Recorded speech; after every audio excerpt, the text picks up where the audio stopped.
안녕하십니까. 강기송학과 김현수 교수입니다. 오늘부터 교재를 이용해서 파동광학 수업을 진행하도록 하겠습니다. 교재는 저번 시간에 얘기한 것처럼 기초광학이라는 책입니다. 그리고 저자는 이제 준재선 선생님이 되겠습니다. 사성출판사고요. 자, 그러면은 이제 한번 이제 내용을 보도록 하겠습니다.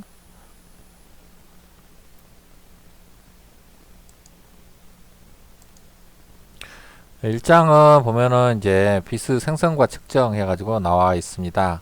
그래서 이제 빛 하면은 이제 여러분 들었을 때인데 빛은 이중성을 가지고 있다라고 얘기합니다. 그래서 이제 여기 이중성 그렇게 성이란 말이 이제 단어가 붙었는데 이거는 이중적인 성질을 가지고 있다라는 뜻이 되겠습니다. 그래서 이중성이 이제 그 뭐가 이중성이냐 하면은 입자성하고 파동성이 되겠습니다. 입자적인 성질하고 이제 파동적인 성질을 가지고 있다고 생각하는 겁니다. 보면 이제 입자라는 거는 여러분이 잘 알 것처럼 작은 모래알처럼 혹은 또 공처럼 이렇게 빛이 날아간다고 생각하는 겁니다. 그래서 이제 보게 되면은 이제 보면은 여기 이제 프리즘의 그림이 있습니다. 아래 프리즘 그림이 있는데 이 프리즘에 보면은 이제 빛이 이렇게 들어가는데 빛이 작은 알갱이로 구성되어 있어서 그 빛이 이렇게 들어와 가지고 이런 식으로 이렇게 색깔별로 이렇게 쪼개진다고 생각을 했습니다. 옛날에는요. 그것이 그런 생각을 대표적으로 생각하신 분이 이게 뉴턴이라는 분입니다. 아이삭 뉴턴이라는 분인데 이분은 이제 이렇게 아주 눈에 보이지 않는 미립자로 빛이 형성되어 있고 그 빛이 이제 전파를 한다고 생각했습니다. 그래서 이제 빛은 이제 창문을 통해서 왔을 때 그 창문 틀 안으로 이렇게 안으로만 들어오고 그 창문 틀 바깥쪽으로는 빛이 절대 오지 않고 그러면서 이제 그림자가 생기고 이런 이제 생각을 하셨습니다. 그리고 이제 이런 이제 생각을 하시고 이제 그거에 따라서 이게 굴절이라든지 이런 것들을 다 해석을 했습니다. 그런 입자 이론을 가지고 입자라는 생각을 가지고 이제 해석을 다 하고 그렇게 했는데 워낙 이분이 이제 우리가 알고 있는 뭐 이렇게 힘의 법칙이라든지 만유인력 법칙이라든지 이런 것들을 이렇게 만들어내시고 발견해보시기 때문에 그 이제 뭐 이런 입자설 가지고도 이렇게 충분히 이렇게 어지간한 빛의 전파 특성은 설명을 다 했습니다. 그런데 이제 그와 동시에 이제 그 동시대에 사는 사람 중에 이제 여기 보면은 1600년대죠. 여기도 1600년. 호이겐스란 분은 이제 입자설보다는 이렇게 파동성, 빛이 파동과 같은 성질을 가지고 있다라고 이렇게 얘기를 합니다. 파동하면은 여러분이 뭐 이렇게 보면은 여기 옆에 그림 보면 이제 물결파를 만드는 게 보입니다. 이렇게 물결 같은 경우는 이렇게 눈에 이렇게 파가 이렇게 나가는 게 전파하는 게 보입니다. 이렇게 보여서 이걸 갖다 우리 보통 파도가 친다, 파가 전파한다 이렇게 표현하듯이 눈에는 이제 이렇게 파가 이렇게 형성된 게 보이지 않지만은 이렇게 파가 전파하는 것처럼 빛도 이렇게 전파를 할 것이다. 라고 생각을 한 것입니다. 요거는 보면은 지금 어떻게 그러니까 공을 가지고 지금 어떻게 돼요? 두 군데서 이렇게 진동을 주니까 두 군데에서 이제 진동이 만들어지면서 이제 파원이 형성이 되면서 그 파원이 간섭하는 현상이 보입니다. 이 현상은 나중에 우리가 영의 실험에 이제 빛을 가지고 한 영의 실험했던 결과가 똑같이 일치를 합니다. 일치를 하게 돼서 이제 확실하게 이제 빛이 이제 파동 성질을 가지고 있다라고 이제 확신하게 됩니다. 그리고 이제 여기 이제 같은 프리즘이라도 여기는 이제 빛이 왔을 때 전자기파가 이렇게 파를 그리면서 간다라고 이제 생각을 한 것입니다. 이건 입자로 가는 거고.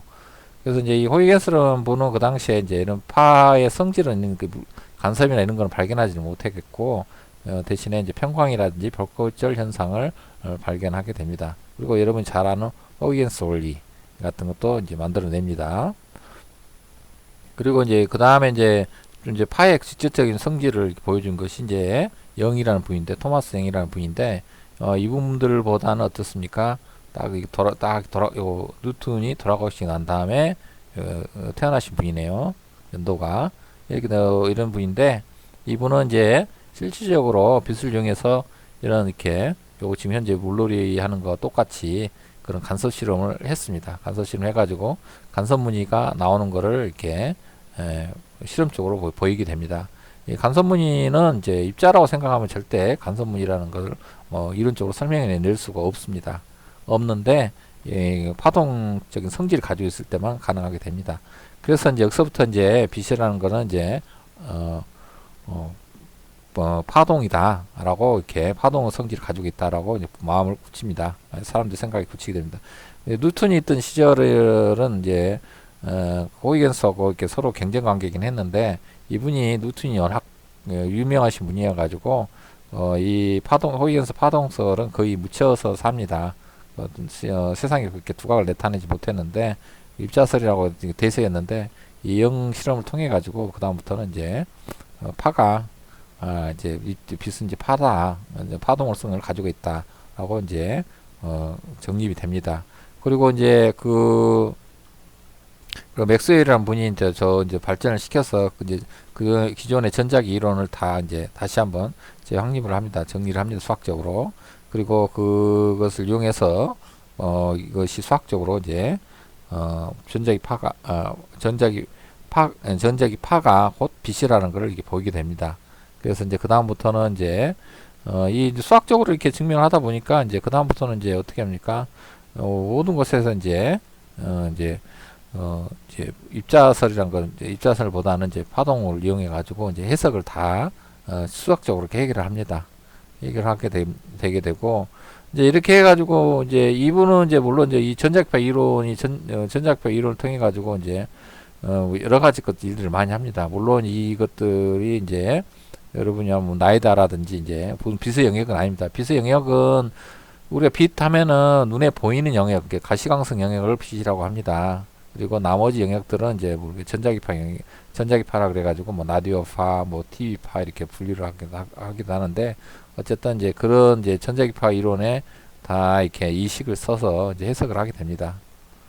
그리고 이제 이런 이론들이 이제 발전하고 나서 이제 또 한참 지나서 이제 여기 보면은 이제 1900년도 초에 이제 들어와가지고 보면은 이제 빛이 이제 물질하고 특히 원자하고 상호작용을 할 때 우리가 이제 파동이라 전자기파적 빛이 파동이라고 생각을 하고 그리고 그 빛이 전자기파라고 가정을 하고 그 원자 모델에다가 이제 적용을 해봅니다. 그랬더니 이제 그 단순히 전자기파적인 파동을 이용해서 해석하는 것이 원자에서 나타난 현상을 해석을 못합니다.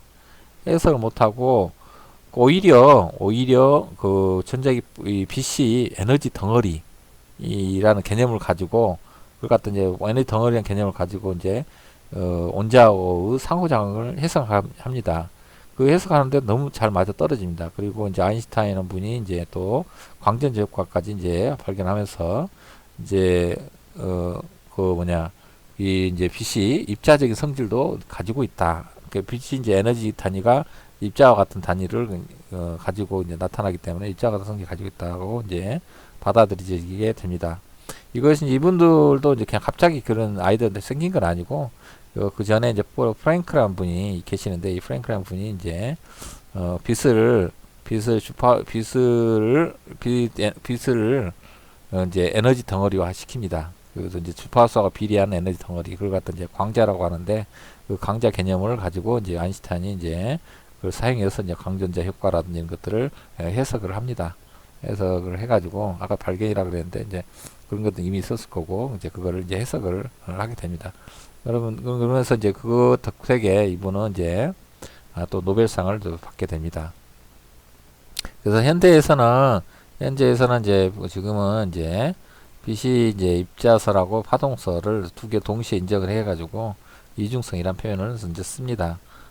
쓰는데 이제 우리가 이제 빛하고 원자하고 상호작용 할 때는 이제 광자 개념, 입자설 입장에서 이제 해석을 많이 하는데 보통 경우는 이제 그거에 거시적으로 조금 더 큰 거, 뭐 우리가 지금 뭐 그동안 실험했던 렌즈에 빛이 모인다든지 그 다음에 슬릿에 빛이 통과한다든지 이런 현상을 할 때는 그냥 입자설보다는 파동성을 가지고 해석을 하게 됩니다. 그리고 그 해석을 하기 위해서 이제 전자기파 이론을 사용을 하게 되겠습니다. 자, 그러면은 이제 다음 페이지를 보도록 하겠습니다. 그래서 이제 빛은 이제 일단 우리 이 책에서만은 빛은 전자기파다라고 이제 해석을 하면 되겠, 전자기파다라고 해석을 하고 이제 응용하면 되겠습니다. 이해하고 응용하면 되겠습니다. 우리가 원자하고 상호작용 관련돼서 이제 저 입자적인 이제 성질을 가지고 이해할 때는 이제 보통 그거는 원자하고 상호작용 할 때인데 그때는 보통 그런 연구를 할 때는 보통 레이저 연구할 때 레이저 매질에서 빛이 나올 때 보통 이제 그 개념을 이용해서 이론적으로 해석을 합니다. 근데 지금 그런 경우가 아니기 때문에 우리가 간섭이나 회절이나 이런 걸 해석할 때 이제 쓰는 것들이기 때문에 입자적인 개념이 아니라 전자기파적인 관점에서 이제 해석을 하게 됩니다. 그래서 이게 이제 전자기파라 그러면은 여기 보는 것처럼 이렇게 여기에 전기장이 이렇게 파란 청색이 전기장이고 이 빨간색이 자기장입니다. 청색하고 빨간색이 이렇게 수직 방향으로 이렇게 이루면서 코사인 함수 혹은 사인 함수를 이루면서 이렇게 전파를 하게 됩니다. 그러면은 요 의미가 보면은 어떻습니까? 전기장이 커졌다. 한 점을 지금 x의 어떤 지점을 지정해 놓고 봤을 때 어떻게 됩니까? 전기장이 커졌다, 작아졌다, 커졌다, 작아졌다, 그 다음에 반대로 갔다 이렇게 되네요. 이렇게 하고. 근데 그 옆에 90도 방향이 어떻습니까? 90도 방향에 자기장이 커졌다, 작아졌다, 반대로 갔다, 다시 커졌다, 작아졌다, 반대로 갔다가 다시 이런 식으로 됩니다. 그래서 보면은 이건 이제 요 전기장은 지금 현재 프리스페이스 즉 진공 상태 혹은 대기 중에 빛이 전파할 때 전기장하고 자기장하고 관계를 나타냅니다. 그래서 이제 우리가 보통 전자기파 이렇게 얘기를 하는데 요거는 무슨 뜻이냐 그러면 전파하고 자기파 전기장파하고 자기장파가 란 뜻으로 이렇게 합쳐서 전자기파라고 합니다. 요걸 또 이제 영어로 하면은 일렉트로마그네틱 웨이브라고 얘기를 합니다. 일렉트로마그네틱 그 다음에 일렉트로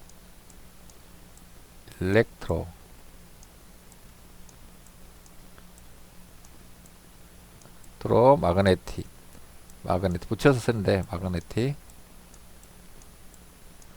마그네틱 이렇게 웨이브 이렇게 씁니다. 웨이브는 파란 뜻입니다. 파동 혹은 파 이렇게 씁니다. 이게 웨이브란 말은 미용실 가면 많이 들어봤을 겁니다. 머리에 웨이브를 주세요 이렇게 하면 어떻게 됩니까? 꾸불꾸불하게 주는 거잖아요. 그죠? 근데 이게 파동이란 뜻입니다. 그래서 이걸 줄여서 대문자 떼서 M 웨이브 이렇게 해도 얘기합니다. 그리고 여러분이 가끔가다 EMI 노이즈 이런 말도 들었을 겁니다. 이것도 마찬가지로 일렉트로하고 마그네틱 인터피어런스라 해가지고 전기장과 자기장 파가 이렇게 간섭을 일으켜서 이제 주는 노이즈를 갖다 EMI 노이즈라고 얘기도 합니다. 그래서 이제 이렇게 이제 씁니다. 그래서 EM이란 말이 많이 나올 텐데 앞으로 EM이란 말은 전기장하고 자기장을 줄임말이 되겠습니다.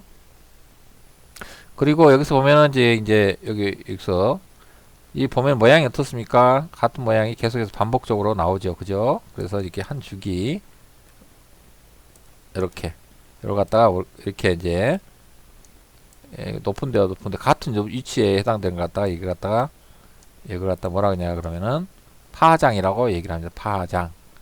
파장이라고 얘기를 하죠. 여기서부터 여기까지 폭이 딱 같죠. 그죠? 이렇게 같죠.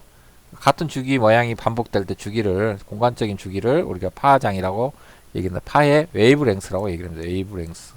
파장. 그래서 영어로 하면 웨이브의 웨이브 랭스 이런 표현을 여기다가 쓰게 됩니다. 이렇게. 웨이브 랭스, 파장 이렇게 얘기를 합니다. 그래서 이 파장에 따라서 파장의 크기에 따라서 색깔이 우리 눈에 느끼는 색깔이 다 다르게 느껴집니다. 그래서 이제 보통 우리가 550 나노미터 정도 되면은 녹색으로 보이게 됩니다. 그리고 600 나노미터 정도 되면은 빨간색으로 보이게 됩니다. 그리고 400 나노미터 정도 되면은 그 다음에 이거는 청색으로 보이게 됩니다. 청색으로 이렇게 보이게 되는 것이 특징입니다. 그래서 파장에 따라서 이 전자기파하고 사실 이렇게 이런 전자기파 우리 눈에 들어옵니다. 눈에 들어오는데 이 폭이 넓냐 좁냐에 따라서 빨간색으로 생각되어질 수도 있고 파란색으로 생각될 수도 있고 녹색으로 생각되어질 수도 있고 그렇습니다. 우리 눈 안에 있는 시각세포가 그런 식으로 전기 신호를 만들어내기 때문에 만들어서 머릿속에서 이제 그렇게 색깔별로 이제 지각하게 됩니다. 그리고 이제 요렇게 해서 이렇게 이제 이렇게 전파할 때 이 전파하는 방향은 항상 전기장하고 자기장하고 수직 방향으로 돼서 전파를 이렇게 하게 됩니다. 그래서 이거 보면은 이제 여기를 기점으로 해서 보게 되면 어떻습니까? 전기장이 0이 됐다 커졌다 다시 0이 됐다 커졌다 이렇게 하죠. 그죠? 커졌다 작았다. 그래서 근데 이 0이 됐다가 다시 0이 된 다음에 다시 0이 됩니다. 이럴 때 모양이 보면 어떻게 됩니까? 높은 데가 높은 데 한번 이 파장이 한번 반복하는데 반복할 겁니다. 파장이 한번 반복할 텐데 이 반복할 때 여기서 반복할 때 걸리는 시간을 재봅니다. 한번 반복할 때 걸리는 시간. 그걸 뭐라 그러냐 그러면은 주기라고 합니다. 피리어드 주기라고 얘기를 합니다. 주기. 반복할 때. 근데 반복할 때 시간 주기라고 하면은 어떻게 됩니까? 이 파장이 이 요만한 파장이 쭉 날라오는데 걸리는 시간하고 같지 않겠습니까? 여기 점에서 봤을 때는 다시 원래 있던 것이 다시 원래 크기로 위치로 올 때까지 걸리는 시간이니까 요 파장이 한 파장 길이가 날라오는 시간이 됩니다. 날라오는 시간이 되는데 그러면은 어떻습니까? 그러면 이 날라오는 시간이 t고 대문자 t고 그 날라온 길이가 남다니까 t하고 대문자 t하고 남다하고 나누면 어떻게 될까요? 이 전자기파의 속도가 되겠죠. 속도가 이렇게 됩니다. 강속도로 이렇게 나오게 됩니다. 강속도가 되고 이거 이제 주기는 주파수의 역수입니다. 그래서 이거는 이렇게 우리가 흔히 알고 있는 강속도는 파장 곱하기 주파수 이런 식이 되겠습니다. 간단하죠? 간단하게 이제 뭐 이해가 되죠. 왜냐면 이 파장을 기준으로 해가지고 파장이 얼마 날아오는 시간, 그 다음에 파장이 날아오는 시간, 파장하고 파장이 날아오는 시간 나눠버리면 그게 강속도다라고 생각합니다. 이게 이제 강속도가 빠를수록 시간은 어떻게 돼요? 더 짧아지겠죠. 짧아지겠죠. 근데 이제 우리가 빛이라는 거는 이제 특이한 게 이제 다른 모든 세상 물질들은 속도가 커졌다 작았다 하는데 이 강속은 어떻게 됩니까? 상수입니다. C로 이제 고정이 됩니다. 특히 이제 물질 안에 들어가서 이제 상호작용 때문에 굴절율 때문에 조금 늦어지는 속도가 늦어지는 경우가 있지만은 그거 아니고는 절대 이 강속도를 넘지를 못하고 대부분 다 빛은 강속도로 정해져 있습니다. 상수로 정해지게 되어 있습니다. 이 상수로 되어 있는데 이거 크기는 어떻게 돼요? 3 곱하기 10의 8승 요에 됩니다. 이거는 미터 퍼 세크 이렇게 됩니다. 외워야 됩니다. 이거는 외워야 되니까 1초에 3 곱하기 18승미터를 갑니다. 이거는 우리 지구 둘레로 환산한다면 지구를 7바퀴 반 도는 길입니다. 이것이 지구의 둘레의 7바퀴 반에 해당되는 길입니다. 지구의 7바퀴 도 지구의 온주의 7바퀴 반이 해당되는 것이 되겠습니다. 자, 그리고 이제 보면은 이제 용어 중에 이제 스펙트럼의 말이 많이 나옵니다. 스펙트럼. 이제 이것이 이제 워낙 전문 용어였는데 지금은 이제 일상 용어로도 많이 씁니다. 어떤 때 많이 쓰냐 그러면 어떤 사람의 재능이 다양하게 많을 때 스펙트럼이 넓다. 라미 이런 스펙트럼이 넓다라는 표현을 쓰기도 합니다. 여기서 이제 광학에서의 스펙트럼의 원래 이제 의미는 뭐냐 그러면은 전자기파를 파장 혹은 진동수 크기별로 이제 구별하는 것을 이제 스펙트럼이라고 합니다. 더 정확하게는 뭐냐 그러면 파장 혹은 진동수 크기에 따른 전자기파 에너지 분포 이렇게 됩니다. 우리가 이제 보면 빛이 태양빛 같은 거를 프리즘을 통과해서 보면 어떻게 돼 보여요? 이런 식으로 빨리 노출 파란 볼을 이렇게 보이게 됩니다. 그래서 이제 쑥 공간적으로 봤을 때 어떻게 돼요? 자, 이렇게 색깔별로 분리가 되어 있습니다. 분리가 되어 있고 이거를 만약에 이제 세기별로 이거든지 보면 파란색이라도 에너지를 측정할 수 있겠죠. 이게 파란색, 녹색, 빨간색에 대한 에너지를 측정할 수 있을 텐데 이 에너지를 측정하다 보면 그 에너지 크기를 그래프로 그려봅니다. 파장별로 이렇게 이런 식으로 이렇게 그림을 이렇게 그렸어요. 혹은 이렇게 그려봤어요. 그래 봤더니 세기에 따라서 이제 높낮이가 있겠죠. 여기 보면 인텐시티라고 써 있는데 강도입니다. 빛의 세기. 그 세기 높낮이가 있겠죠. 그러면은 파장별로 이렇게 분포도가 쫙 가지게 됩니다. 그러면 스펙트럼이 높다. 아니, 미안합니다. 여기를 갖다가 이런 그림을 갖다가 우리가 스펙트럼이라고 얘기를 합니다. 여기 보면 이제 데이라이트 해가지고 이제 낮에 이제 보면은 이제 태양빛을 갖다 쭉 분포도를 이렇게 그린 것이 되겠습니다. 여기는 이제 요 검은색으로 나타나는 데는 적외선 영역입니다. 여기는 자외선 영역까지는 이제 보이는 영역까지만 해놔서 이렇게 이제 보이게 됩니다. 여기는 이제 이게 촛불, 요 촛불이 이제 해당되겠죠. 촛불 보면은 분포도가 이렇게 보면 촛불은 이제 보면은 청색보다는 어떻게 됩니까? 이렇게 붉은색이 많이 보이죠. 이렇게 되고 요거 형광인데 이렇게 형광을 보니까 모양이 어떻게 됩니까? 분포도가 좀 여기는 완만한데 여기는 뭐 이렇게 띠 스펙트럼처럼 이렇게 똑똑똑똑 나오죠. 그죠? 이렇게 이런 식으로 이렇게 이거는 이제 형광을 내는 이제 원자 물질의 종류에 따라서 이것들이 분포도가 다릅니다. 이거는 어떤 물질을 했는지는 잘 모르겠지만은 어쨌든 이렇게 이제 나오게 됩니다. 그리고 이거는 할로겐 램프가 이제 보면 붉은색 빛을 많이 내는데 이런 식으로 그 다음에 이제 화이트 LED 그 다음에 여기는 이것도 화이트 LED 앰프인데 우리 LED 전등 많이 씁니다. 요즘에 전등 많이 쓰는데 이제 그 전등에다가 이제 어떻게 이제 안에 LED를 어떻게 구성하냐 그건 안에 이제 형광체를 어떻게 같이 LED와 섞어서 만드느냐에 따라서 콜드 LED가 있고 웜 LED가 있습니다. 이건 무슨 뜻이냐 그러면은 LED 전등을 만들어서 약간 이렇게 청색 계열 쪽이 더 많이 나오게 한다든지 약간 붉은색 계열 쪽에 이제 따뜻한 보면 우리가 보면은 이제 방 안에 들어가면은 약간 노릇비릿한 색을 띠면은 오히려 더 따뜻한 느낌이 들고 이게 청색 계열을 쓰면 약간 차가운 느낌이 듭니다. 그래서 이걸 콜드 그다음에 웜 이렇게 이제 표시합니다. 그래서 요즘 LED 램프가 많이 개발이 되고 있긴 하는데 이게 이제 감성 램프라고도 얘기합니다. 왜냐하면은 이제 사람들이 색깔에 따라서 빛의 색깔에 따라서 이제 분위기 타는 게 다르기 때문에 감성 램프라고도 얘기를 하는데 이제 필요에 따라서 이제 어떨 때는 청색을 밝게 해줬다, 어떤 색은 녹색을 밝게 해줬다가 어떤 때는 빨간색을 더 밝게 해줬다든지 이런 식으로 이렇게 LED 램프를 조절할 수가 있습니다. 그런 것들 이제 감성 램프라고 할 수가 있습니다. 그래서 이제 보통 이제 수험생을 위해서 또 하는 램프, 집중도 좋아지는 램프, 그다음에 또 이제 뭐 책을 읽기에 편한 램프, 뭐 아니면 또 이렇게 분위기 잡아서 좋은 램프 이런 것들이 이제 분류가 이제 될 수가 있겠습니다. 어쨌든 이런 식으로 이렇게 파장별로 요건 지금 현재 파장별로 이렇게 분포도를 나타내었는데 요걸 파장하고 그다음에 주파수하고 서로 반비례니까 이 파장이 결정되면 주파수 딱 결정되죠. 그거에 대응된 주파수 결정되죠. 그죠? 그래서 이거를 이제 파장 대신에 주파수로 이렇게 또 분포도를 나타낼 수가 있습니다. 어쨌든 간에 둘 중에 하나를 어쨌든 간에 뭡니까? 색깔별로 이제 색깔별로 이렇게 에너지 분포도를 이렇게 나타낼 수가 있습니다. 그러면 그런 것들을 갖다 우리가 스펙트럼이라고 얘기를 합니다. 스펙트럼.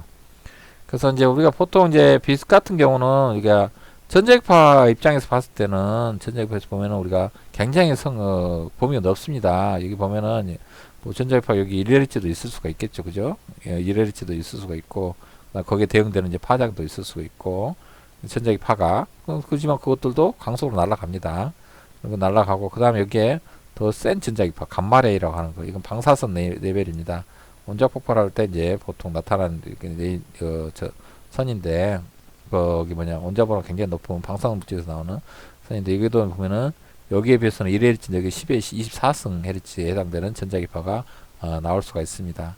근데 이제 우리 육안으로 식별이 가능한 이제 전자기파를 보통 우리가 가시광선이라 그러는데 이 가시광선 영역의 전자기파는 그러니까 이 전체 넓은 전자기파 안에서 굉장히 좁은 영역에 해당됩니다. 그리고 그걸 이쪽에서 이제 빨간 쪽을 보면은 그쪽을 IR 이걸 넘어서는 자외선 쪽을 넘어서는 UV 이렇게 얘기를 합니다. 적외선, 자외선은 말 자체가 원래 우리 적외선이라 그러죠. 적이 뭐겠습니까? 붉을 적자입니다. 왜?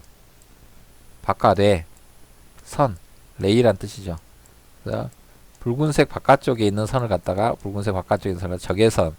자외선은 자자는 보라색 자자입니다. 자외선. 자외선 이렇게 되면은 이것도 보라색 밖에 여기 빨리 놓쳐 바람 여기 보라색 여기에 보라색이 있죠. 여기 보라색 밖에 있는 색깔이다 해서 자외선 UV 여기 영어로는 IR 울트라 바이올렛이란 뜻이고 이거는 인프라레드란 뜻입니다. 이것도 같은 말입니다. 영어로도 적외선이라는 뜻이고 자외선이라는 뜻이고 그리고 이제 그와 그보다 더 작은 영역을 마이크로웨이브 FM, AM 라디오파 이렇게 이제 분리를 합니다. 요 저기 라디오 여러분 방송 들을 텐데 그 라디오 방송도 다 전자기파가 비도하고 똑같은 종류의 전자기파가 날라 들어온 겁니다. 전기장과 자기장파가 날라오는데 다만 차이라는 거는 가시광선은 파장이 더 작고 라디오파다. 그 다음에 이거는 크고 그런 겁니다. 여기 보면은 저 자외선 영역은 보면은 저 파장 크기가 마이크로미터보다 살짝 더 큽니다. 아니 작습니다. 작소. 그래서 뭐 100나노미터 이렇게 하고 근데 마이크로웨이브는 어떻게 돼요? 여기 보니까 단위가 미터죠. 미터니까 이게 10의 2승이라고 되어 있죠. 그죠? AM 방송 같은 10의 2승은 100m 파장이 요거는 1m 이렇게 되고요. 그리고 여기 전자레인지 쓰이는 마이크로웨이브는 여기 이제 10의 마이너스 2승 이런 식으로 씁니다. 이런 식으로 써서 이제 저 마이크로웨이브라고 마이크로웨이브 그다음에 라디오파 그다음에 가시광선 이렇게 그다음에 엑스레이 그다음에 감마레이 근데 최근에 엑스레이가 굉장히 또 중요해집니다. 요즘 의료용 사진 찍을 때 엑스레이 중요하고 그다음에 요즘에는 반도체 공정에서 이제 엑스레이가 또 굉장히 많이 쓰이게 됩니다. 어쨌든 이렇게 해가지고 이제 저 스펙트럼에 대해서 알아봤는데 이 책에서는 주로 이제 다루는 거는 이제 이 영역대 우리가 광학이라는 영역대가 보통 이 영역대에 해당됩니다. 영역대에는 해당되는데 근데 해석 방법이나 이런 것들은 이제 전자기파 해석하는 거기 때문에 이 옆에 UV라든지 엑스레이든지 그런 것들도 해석이 더 가능합니다. 가능하지만은 이제 가능하지만은 여기서 이제 주로 간섭의 해절 현상을 공부할 때는 요 근방에서 이제 요 정도 영역에 대해서만 이제 공부하도록 하겠습니다.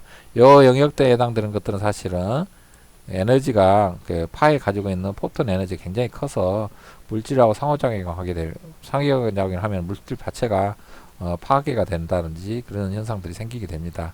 이거에 대해서는 이제 익선을 하진 않고 요 영역에 대해서만 이제 주로 하도록 하겠습니다.